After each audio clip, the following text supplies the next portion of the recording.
السلام علیکم ویورز، کیا حال ہے؟ امید ہے آپ سب خیریت سے ہوں گے۔ میں ہوں محمد ذوالقرنین، آپ دیکھ رہے ہیں میرا یوٹیوب چینل۔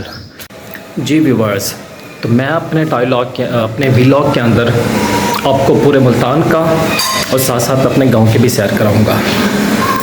آپ کو یہ بھی بتاؤں گا کہ ملتان کا ایک ایک کونا، مطلب یہ ان کے لیے اسپیشل جو اوورسیز پاکستانی ہیں یا وہ جو ملتان میں نہیں رہتے، تو ان سب کے لیے آپ کو پورے موقع میں دوں گا کہ ملتان دکھاؤں گا کہ ملتان کیسا لگتا ہے۔ اور اس کے علاوہ اپنے ہر ویلاگ کے اندر کوشش کروں گا کہ کوئی اچھا سا میسیج آپ کو دے پاؤں، تاکہ ہم اپنے معاشرے کو کیسے سیٹ کر سکتے ہیں۔ تو انشاءاللہ ویڈیو کے اینڈ پر میں آپ کو آج کا میسیج بھی بتاؤں گا، ٹھیک ہے بس۔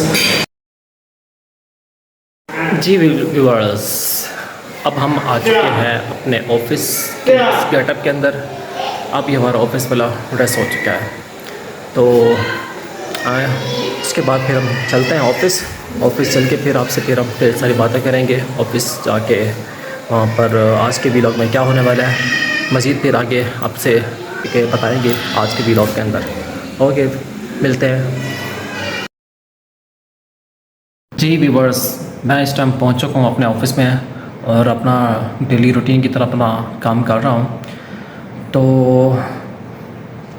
باقی آج کے ویلاگ کے اندر ہم کیا کرنے جا رہے ہیں، آج کے ویلاگ کے اندر میں آپ کو بتاؤں گا، آگے جا کے بتاؤں گا۔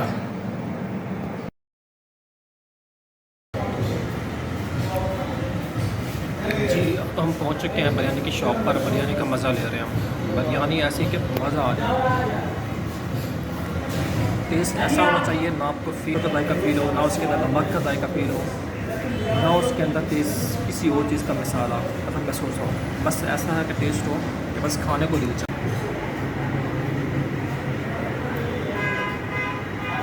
شاپ پر بیٹھے ہوں۔ جی ویورز، تو میں نے آپ کو نا آج کا میسیج آپ سے شیئر کرنا تھا، تو میں نے کہا آپ کو بتا دوں۔ اچھا، تو تھوڑا سا آپ کو بتا دو تو اس ایک تھوڑا سا واقعہ ہے، چلیں میں آپ کو بتاتا ہوں اس کے بارے میں۔ ایک ٹیچر دوسرے ٹیچر کی جگہ نا کلاس لینے کے جاتا ہے، کلاس روم کے اندر تھکن کے باوجود کامیابی کے موضوع پر نا طلبہ کو لیکچر دیا، اور پھر ان سے ایک سوال کیا، ہاں جی تم نے کیا بننا ہے، مطلب بڑا ہو کے کیا بننا ہے، آپ کا کیا بننے کا ارادہ ہوتا ہے؟ تو سب طلبہ کے جواب ملتے جلتے ہوتے ہیں۔ کسی کوئی کہتا ہے جی میں نے ڈاکٹر بننا ہے، کوئی کہتا ہے جی میں نے انجینئر بننا ہے، کوئی کہتا ہے میں نے پولیس والا بننا ہے، کوئی کہتا ہے فوجی، کوئی کہتا ہے بزنس مین۔ یہ روٹین کے جس طرح کے سوال ہوتے ہیں، لیکن ایسے لیکچر کے بعد یعنی کہ وہ اس کا روٹین کا ایک سوال ہوتا ہے جو ٹیچر کو سننے کے بعد اچھا لگتا ہے، کیونکہ کچھ لوگ اس میں سے کامیاب بھی ہو جاتے ہیں۔ پھر ٹیچر کو نا بڑا پراؤڈ فیل ہوتا ہے کہ دیکھیں میرا اسٹوڈنٹ آج اچھی پوسٹ پہ کام کر رہا ہے۔ ٹیچر بھی پراؤڈ فیل کرتے ہیں اور ساتھ ساتھ پیرنٹس بھی پراؤڈ فیل کرتے ہیں، دیکھیں میرا بچہ کہاں جا کے پہنچ گیا اور کتنا مطلب اچھی ارننگ بھی کر رہا ہے۔ ارننگ بھی ساتھ کے ساتھ ایک بندے کو فخر ہوتا ہے کہ اچھا فیل کرتا ہے کہ دیکھیں نا اس نے ایک اچھی پوسٹ پہ کام کر رہا ہے، چاہے وہ کسی بھی ڈپارٹمنٹ میں ہو، چاہے وہ گورنمنٹ میں جاب میں ہو یا کسی پرائیویٹ فرم میں ہو، اور اچھی پوسٹ پر کام کر رہا ہو تو اس کا کہتے ہیں۔ اچھا، تو یہ تو ہو گیا اس طرح کا روٹین کا سوال، مطلب کہ جو ٹیچر کو اچھا فیل ہوتا ہے۔ تو آتے ہیں جو آج کے میسیج پر دوبارہ واپس آتے ہیں۔ اچھا، ایسا ہے کہ ہمیشہ کی روٹین کی طرح جیسے وہ سوال کرتا ہے ٹیچر، اور ساتھ ساتھ بچے بھی جواب دے دیتے ہیں کہ اس نے فلاں جو بھی بننا ہوتا ہے۔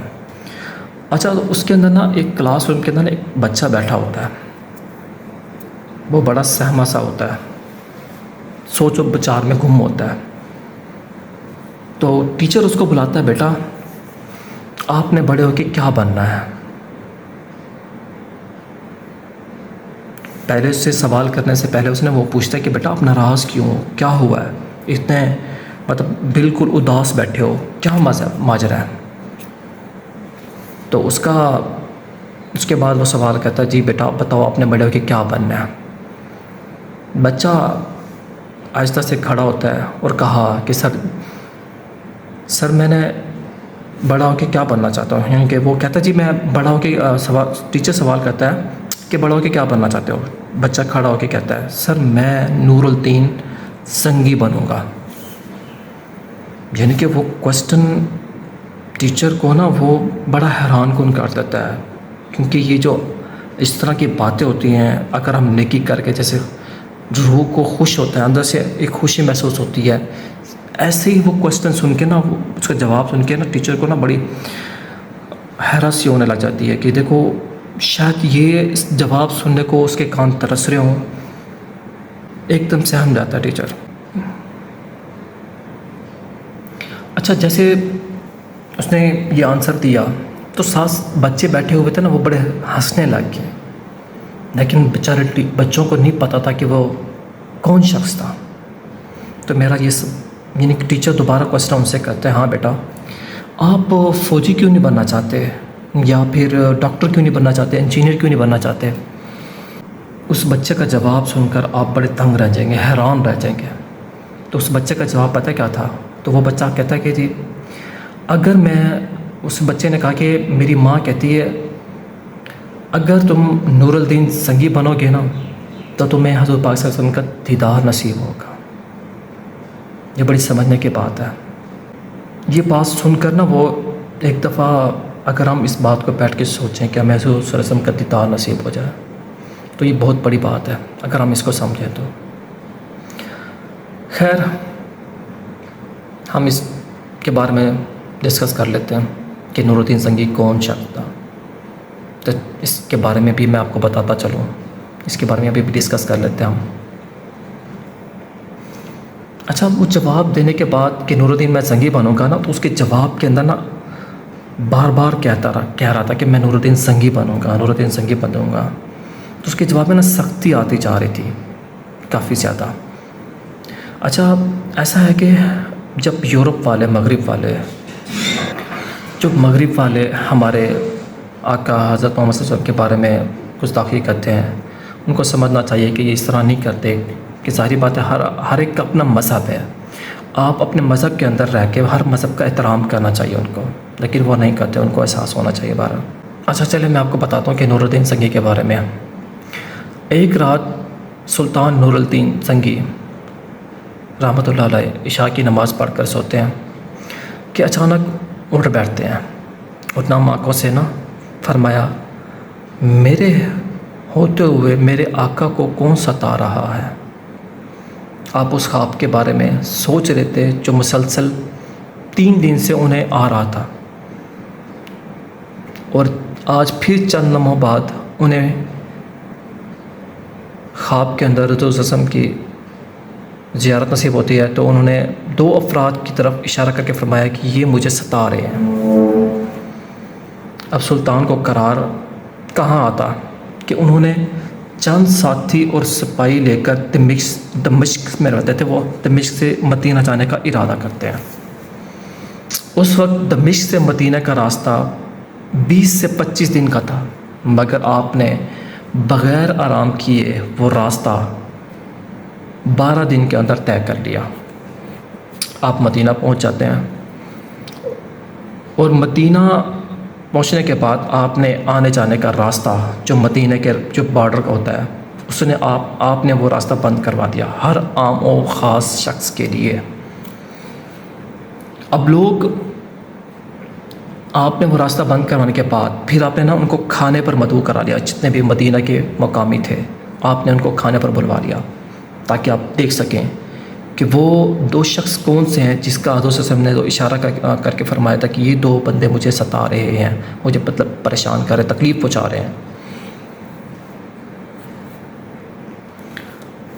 اس کے بعد کھانے پر مدعو جیسے کرتے ہیں مدینہ پہ، مطلب جتنے بھی مقامی تھے آپ نے ان کو کھانے پر، مقامی یا باہر کے جو بھی مدینہ میں بس رہے تھے، آپ نے سب کو کھانے پر بلایا. تو جیسے لوگ آ رہے تھے آپ نے ان سب پر نظر رکھی ہوئی تھی. آپ نے دیکھا کہ وہ بندہ جو تو حضرت نے 2 بندوں کی اشارہ کی طرف کر کے کہا تھا، 2 بندوں کا اشارہ کر کے کہا تھا، وہ نظر نہیں آئے. تو آپ پریشان ہو گئے کہ کیا ماجرا ہے. پھر آپ مدینہ کے حاکم سے کہتے ہیں کہ کوئی بندہ ایسا ہے جو رہ گیا ہو. تو پتہ چلا کہ 2 بندے ایسے ہیں جو رہ گئے ابھی تک وہ کھانے پر نہیں آئے۔ پتہ چلا کہ وہ 2 بندے کیا کرتے ہیں۔ 2 بندے وہ جو دن کے اندر نا تمام دن پورا دن عبادت کرتے ہیں، اور شام کو نا پھر جنت البقیع ہے جو کہ مدینہ کے اندر، مدینہ منورہ کے اندر ہے، جنت البقیع کے اندر نا شام کو وہ جو لوگ قبرستان مطلب جو جنت البقیع میں زیارت کرنے آتے تھے ان کو نا پانی پلاتے تھے۔ مطلب ایک انہوں نے جو اپنا ظاہری اپنا حلیہ شو کیا ہوا تھا تو اس طرح کا تھا۔ آپ نے فرمایا کہ ان 2 بندوں سے ملنے کا خواہش ظاہر کی۔ جیسے نور الدین زنگی نے ان سے ملنے کی خواہش ظاہر کی تو وہ آپ نا ان کے گھر تشریف لے گئے۔ تو بظاہر ان کی حالت تو ایسے لگ رہی تھی کہ وہ بہت عبادت گزار بندے تھے۔ ان کے گھر کے اندر ایک چٹائی اور 2 کچھ ضروریات کی چیزیں تھیں۔ تو نور الدین زنگی نے ایک چٹائی پر غور کیا جو ان کو نا محسوس ہو رہی تھی کہ یہ ہل رہی ہے، اس کا فرش ہل رہا ہے۔ تو آپ نے سپاہی کو حکم دیا کہ یہ چٹائی ہٹاؤ۔ چٹائی ہٹائی تو دیکھا وہاں پر نا ایک سرنگ بنی ہوئی ہے۔ آپ نے سپاہی کو حکم دیا کہ اس سرنگ کے اندر جا کے دیکھو۔ تو جیسے ہی سرنگ کے اندر داخل ہوئے تو پتہ چلا کہ وہ سرنگ سیدھا پاک صلی اللہ علیہ وسلم کے نا روضے مبارک کی طرف جا رہی ہے۔ تو یہ دیکھ کر سلطان کو بہت غصہ آیا۔ ظاہری بات ہے کہ وہ ایسا گھناؤنا کام کر رہے تھے۔ تو اس کے بعد نور الدین زنگی نے پوچھا کہ بتاؤ کہ تم لوگ کون ہو؟ انہوں نے اپنا بتایا، ذکر کیا کہ ہم فلاں قبیلے کی طرف سے فلاں، انہوں نے بتایا کہ جی ہم یہودی ہیں اور اپنی قوم کی طرف سے آئے ہیں تاکہ حضور صلی اللہ علیہ وسلم کے جسم اطہر کو چوری کر کے لے جا سکیں۔ آپ سلطان نے ان دونوں کو گردنیں اڑانے کا حکم اسی وقت جاری کر دیا۔ یہ اس وقت کی بات ہے پہلے کی، میں آپ سے ذکر کرنا چاہ رہا ہوں، واقعہ شیئر کرنا چاہ رہا ہوں۔ ان سب باتوں کا میں آپ کو ایک میسیج آپ کو یہ کنوے کرنا چاہ رہا ہوں کہ ہم آج کی دنیا کے اندر نور الدین زنگی کو بھول چکے ہیں، کہ ہمیں پتہ ہونا چاہیے کہ نور الدین زنگی کون شخص تھا۔ ہمیں پتہ ہونا چاہیے کہ نور الدین زنگی کے بارے میں کہ وہ شخص اس کو اس مقام پر کیسے ملا کہ حضور صلی اللہ علیہ وسلم کی زیارت نصیب ہوتی تھی۔ تو یہی وہ چیزیں ہیں، یہی وہ واقعہ ہے جو اس کو اس مقام تک پہنچا گیا۔ تو اس طرح میں پہنچ چکا ہوں اپنے گھر پر، واپس کام سے واپس آ کے ہیں، بریانی بھی انجوائے کر لی ہے۔ تو امید کرتے ہیں آپ کو ہمارا بھی آج کا اچھا لگا ہوگا، تو پلیز لائک کیجیے گا، سبسکرائب کیجیے گا، اور ملتے ہیں پھر نیکسٹ ویڈیو میں۔ Thank you.